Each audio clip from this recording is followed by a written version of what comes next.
as the next speaker, we will now hear Claudio Giudici from the Italian Taxi Union.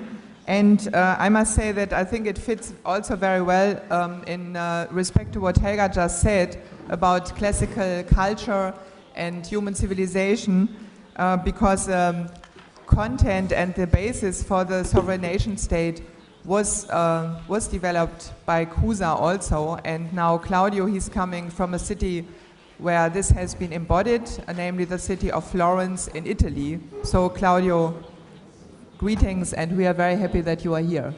Please start. Grazie. Buongiorno a tutti e grazie. Good morning to everyone. Thank you. I thank the Schiller Institute for this opportunity. I will speak in Italian, so I will try to follow the speech as much as possible. I think it's important, considering what we risk facing in this period, I think it's important to tell you what has happened with the Italian taxi drivers over the past 3 years. And in general, the experience of the workers and citizens who in Italy in the last 3 years have opposed the new Monti government. We are faced with a clash between the world of speculation and work. This is the first important idea which we can look at if we wanted to identify the causes of the crisis, if we want to face what we have in front of us with optimism.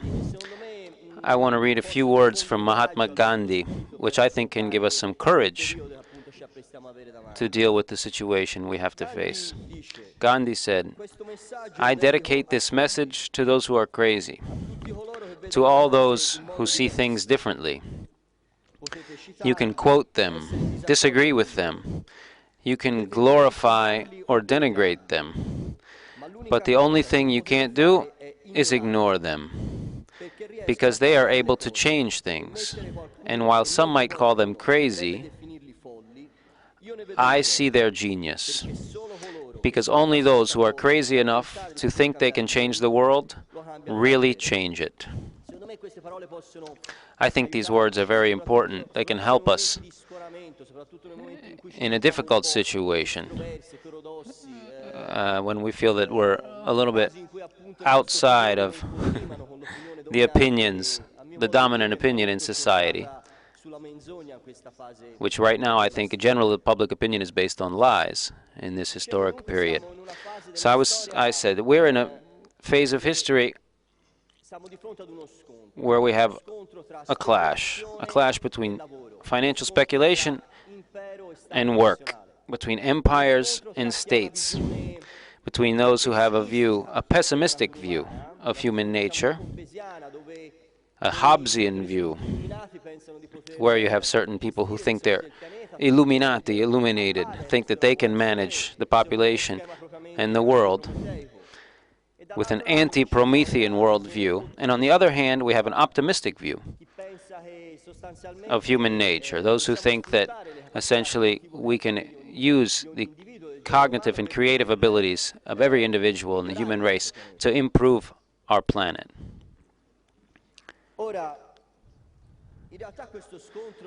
This clash has been going on for centuries, of course, for millennia, from our Judeo-Christian tradition from the 13th century before Christ, Socrates and Plato, St. Augustine, the Florentine Renaissance, Leibniz, Schiller, all the way up to Martin Luther King and Lyndon LaRouche today.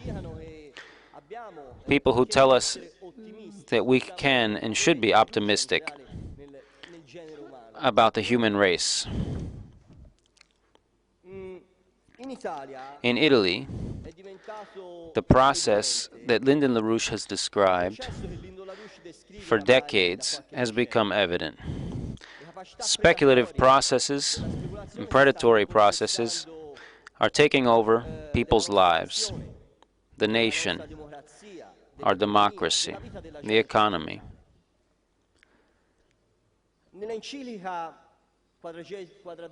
in the encyclical Quadragesimus Annus, Pius XI describes this process. He speaks of the pretext of free competition as an instrument to allow certain oligarchies to control entire markets and then politics too. And finally, to create a conflict between states. If we think of this, we are seeing a phase of exactly this type right now, the things that Helga was telling us before, the potential danger, the imminent danger of a third world war, tell us that we have this type of process. We're seeing this type of process. In Italy, as you may know, the elected government was deposed by a series of speculative attacks, which allowed the financial oligarchy essentially to put in the government a figure of the oligarchy, the financial oligarchy, both as the head of the government and of certain important ministries. Now we know, we've said it for a long time, we said this in 1992 with what was called the Britannia operation, this agreement taken on the royal yacht, Queen Elizabeth's royal yacht Britannia in 1992. In June 1992, near Civitavecchia in Italy, the decision was made to launch a large financial market in Italy to sell off Italian state industries. And so now we have a small group of national, international financial interests which control the Italian economy. We know that in this operation, George Soros played an important role on behalf of the British Empire. Today, for the second phase of the Britannia, George Soros hasn't been mentioned. So the Monti government has come. The previous government was resisting. The previous government did not want to carry out this plan of privatization and deregulation. This is what those type of policies were what Friedrich List called kicking the ladder. Kicking away the ladder, the system that would eliminate any rules in the market, take over a market and then kick away the ladder, meaning not allowing anyone else to get into the market. So this is already going on in various parts of Europe and around the world. In Japan, for example, after 4 years of radical deregulation, they closed the market again, after the oligopolies had taken over important sectors of the economy. This is the process described by List. So currently, we don't know if Soros has had an important role in this speculative attack against Italy, against Italian public finances.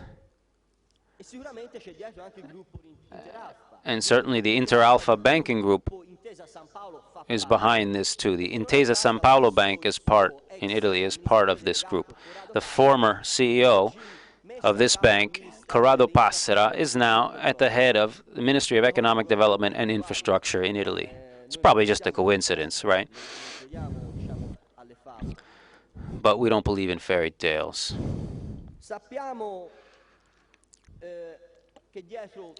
We know that behind all this, there is the British Empire,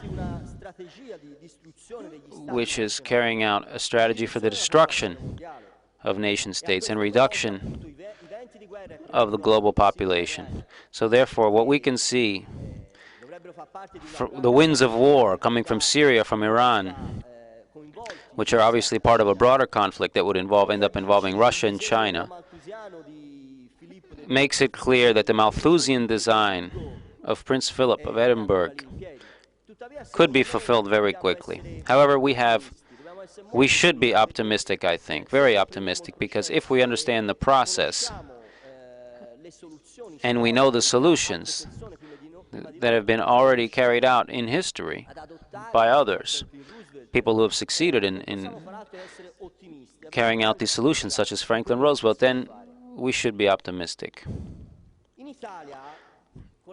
In Italy, with the announcement of the initial measures to be taken by the Monti government, a mass strike process broke out, which we had already begun to see in various areas of the Western world, and in Northern Africa led to the fall of governments, although there was no strategic positive solution and perspective for the population there.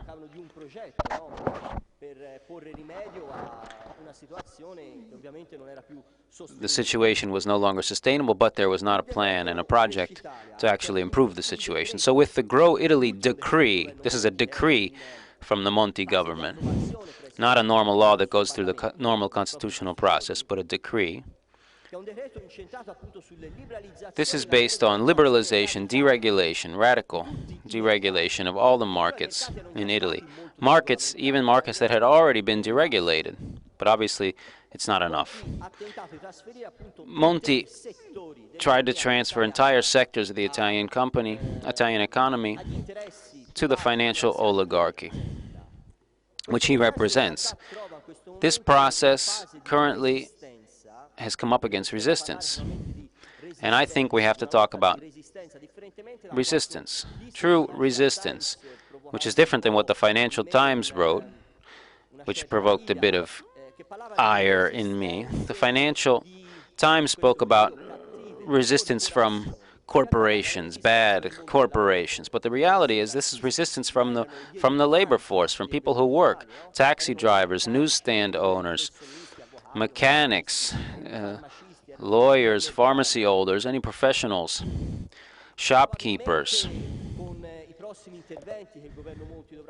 These people resisted. Now, what the Monti government is now planning to do to eliminate something called Article 18 in the Italian Constitution, which defends people from being fired from their jobs without just cause. This is the next measure in the sights of the Monti government, and there might be even more resistance to this. So these workers, these citizens,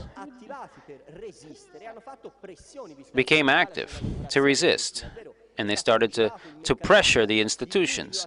Fortunately, we still have a democracy. Well, the government is no longer democratic, yet we have a parliament, an elected parliament, elected representatives, and citizens can pressure these people because they have to be elected. They will have to be re-elected if they want to be. So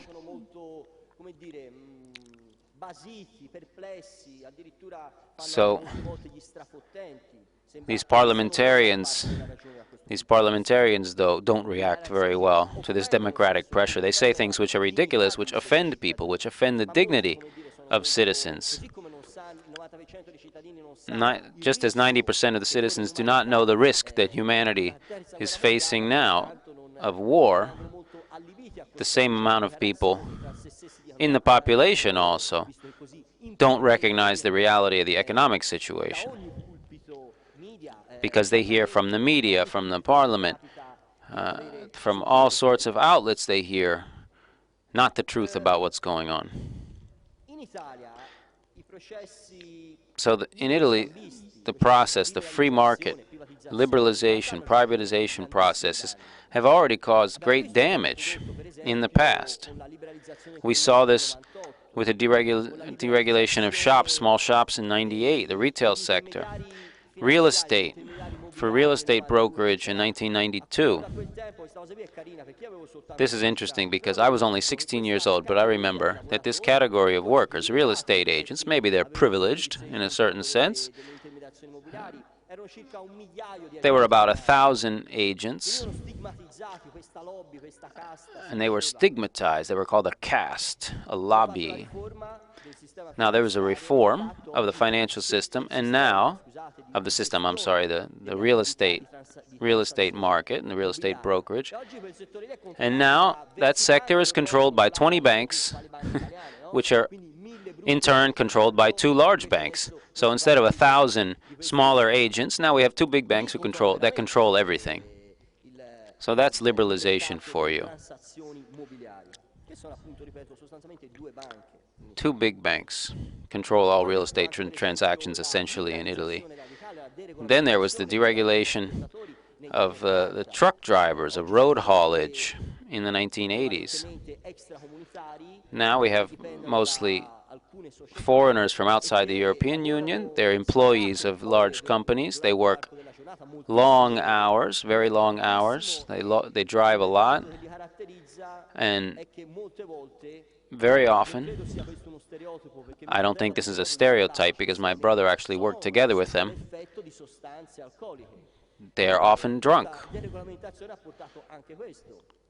This is also a result of this deregulation.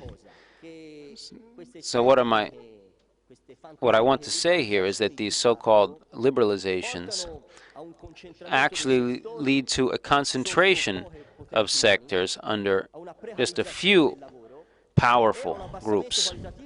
It lowers the level. It lowers the level of working conditions and the quality of the economic process. So this is why when I read in the pages of the Financial Times, when I read this about this resistance of the corporations, there was a title saying that taxi drivers are crippling Monti when Bill Gates wasn't able to do that because Monti ran the big case against Microsoft, the antitrust case against Microsoft. So they said, he took down Bill Gates, but he can't take down the taxi drivers.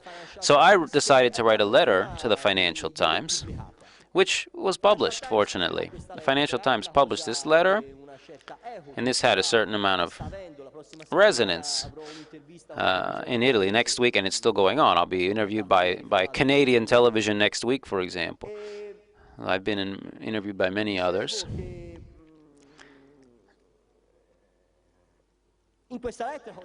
So what did I say in this letter?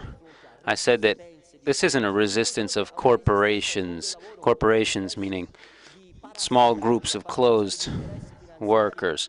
Well, this is resistance against parasites. This is resistance against financial interests which are attempting to find new assets, frantically seeking new assets for the financial markets due to the financial crisis that broke out in 2007.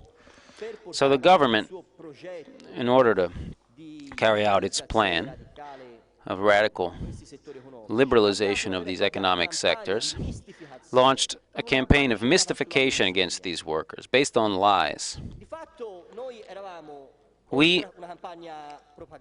There was propaganda, a media propaganda campaign against us. We were ostracized, kept out of all the talk shows that talked about taxi drivers or pharmacists or newsstand owners or shopkeepers.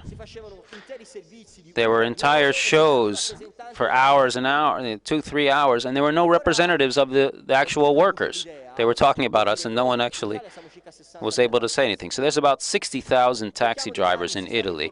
So I had the idea of creating a parallel information system. I said there's a lot of us. We can leaflet. We can create pressure by word of mouth. We use social networks, which have been used for revolution in North Africa. We can use this for our Operation Truth. We called it Operation Truth.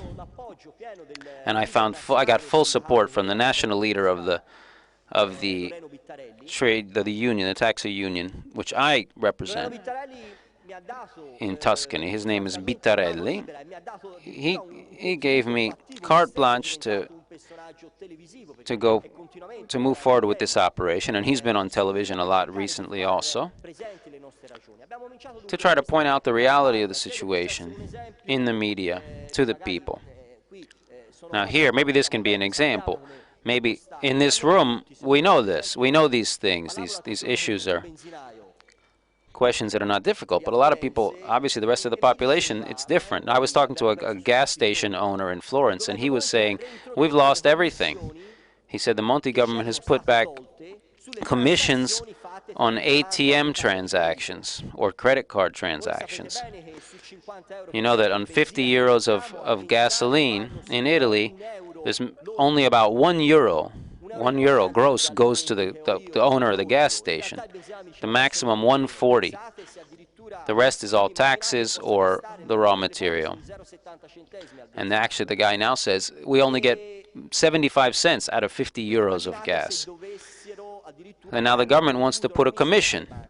Now let's say you have to pay a commission to the banks when someone pays with a credit card. The previous government had taken this, removed this commission, this cost, this fee. What's the point for putting this fee back on? It's just money given to the banks. Does it help the economy? So I asked them, well, why didn't you resist? Why didn't you protest? No one knows about this.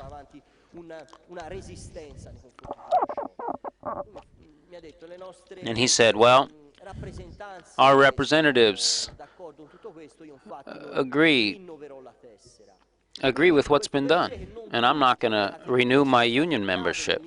So many categories of workers have not succeeded or did not decide to resist, just as I was saying with the 1980s with the truck drivers or the shopkeepers in the 90s. Obviously, this is in Italy, of course. In the taxi sector, in Ireland, for example,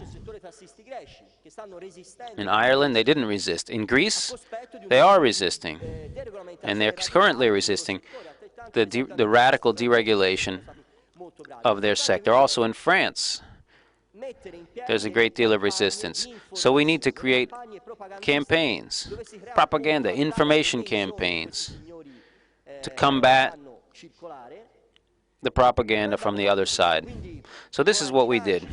Leaflets, just talking to people, social networks. And at a certain point, they could no longer keep us out of the media. And we were lucky. I think we were lucky. Although I don't believe in luck, but the fact that my letter was published in the Financial Times helped a great deal.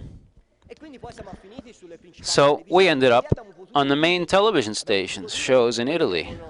So I and others were able to say the reality about what the rates are in Italy, what's the quality of Italian the taxi system, which is excellent. It's very high quality. Obviously, there are certain situations which could be criticized in the south of Italy, for example. But there are a lot of things that don't work in southern Italy, not just taxis. It's a general problem. It could be a bridge for development towards all of Africa. And this is why development is being blocked, because that's the British plan is to block development of Italy and southern Italy, to stop this bridge for development.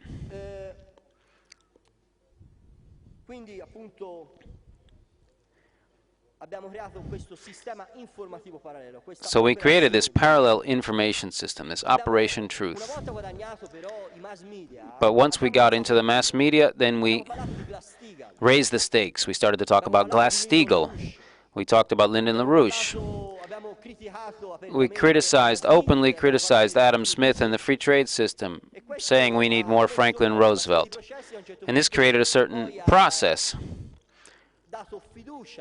which gave courage to others, people in higher positions in Italian politics, such as Giulio Tremonti, for example. When I was in this important Italian talk show conducted by a man named Michele Santoro, he has the highest viewership in Italy, I said that what little I know of economics, I learned from an American economist named Lyndon LaRouche. And shortly after that, I mentioned that LaRouche had been interviewed by Minoli, a journalist, in 2003. A week later, this was shown on national television again. So this is an effect. 2 weeks later, Giulio Tremonti went back to this same show to talk about Glass-Steagall, to talk about Franklin Roosevelt. So a process was begun. And today, the Italian population is more conscious of the true causes of the crisis. Not enough, of course, but we certainly contributed to this change. Think that taxi drivers are not seen in a positive light in Italy, because there's a great deal of disinformation about our sector, because because the large financial interest and industrial interest want to take over our sector. They're looking for a new market to take over. And so they find it easy to spread disinformation about this sector. You know, taxis are used by maybe 2% of the population. 98% of the population has no idea what the deal is, what's going on with taxis. So out of the 2% of the population that actually uses taxis, 90% is perfectly satisfied with the taxi service. But if we take people who don't use taxis, you know, at the beginning of the media campaign against us, 98% of the Italians were against the taxis, of course, even though they never take them. So we stopped certain things, certain measures, but between now and Tuesday, the final decision is supposed to be taken.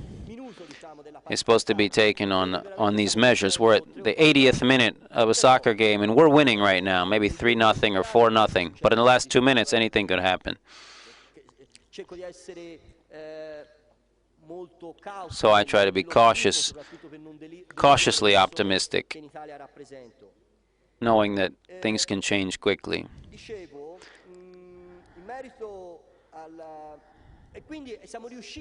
So we succeeded in this campaign, this information campaign, to change this public opinion from 98% people against us to 65% against us. That's,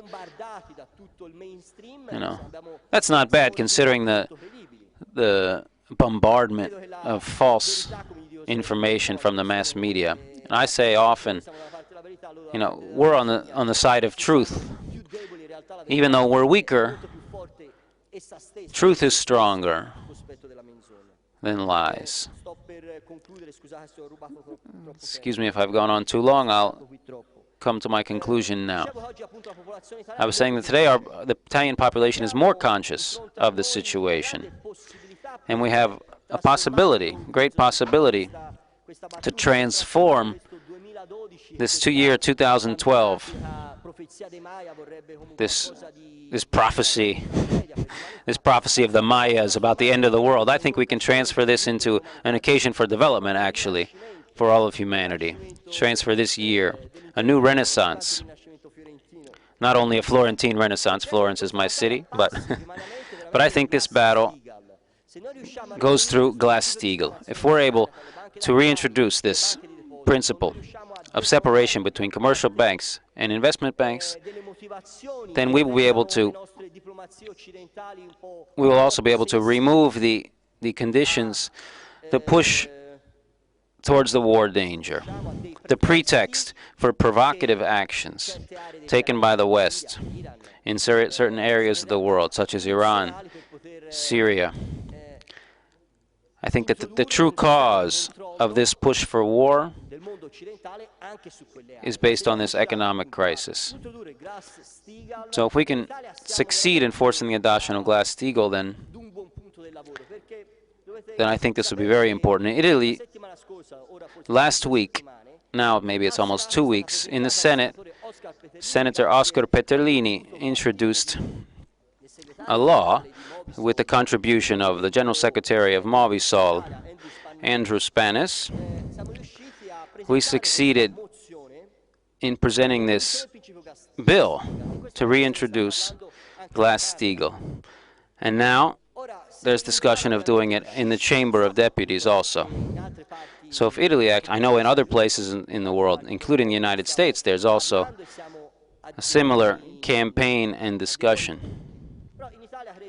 In Italy, I believe that from this standpoint, very good work has been done. And if we succeed in reintroducing this principle, there could be a positive escalation of the situation to actually change the conditions for humanity, to create a phase of cooperation, because we will send a message. Besides a concrete action, we would also create an important message for humanity, saying that the speculative processes are not legitimate. Speculative processes cannot dominate work, the real economy, production. For the last 40 years, that's been the direction. That's been the direction.